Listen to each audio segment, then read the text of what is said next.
ఎవరిని ప్రభు కట్ చేస్తాడో తెలుసా? ఆయన చిత్తంలో ఉన్న వారిని.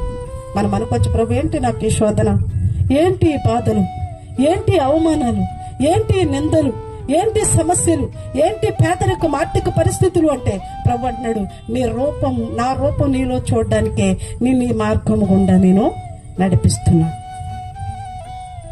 మనం అనుకోవచ్చు, ఏంటండి ఇన్ని శోధనలు, ఇలా ప్రార్థనే లేదండి, ప్రార్థన చేస్తున్నా నాకు ఎటువంటి సమస్యలు. చాలా మంది అనుకుంటారు కష్టాలు లేకపోతే ఆశీర్వాదము, కష్టాలు లేకపోతే దేవుని యందు భయభక్తులు కలిగిన జీవితము అనుకుంటారు. కానీ కాదు.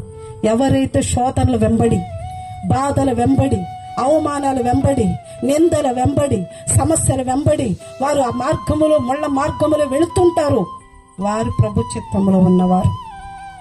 ప్రభు అలాంటి సమస్యల్లోంచి నేను నడిపిస్తాడు. ఎందుకో తెలుసా? నీకు ఓపిక నేర్పించడానికి, నీకు సహనము నేర్పించడానికి, నీకు విధేయత నేర్పించడానికి ప్రభు అలాంటి మార్గము గుండా మనల్ని నడిపిస్తాడు. వ్యవసాయకుడైన దేవుడు నువ్వు ఫలించి అభివృద్ధి చెందాలంటే మొట్టమొదటిగా చేసే పని ఏంటంటే నిన్నేం చేస్తాడంటండి? కట్ చేస్తాడు.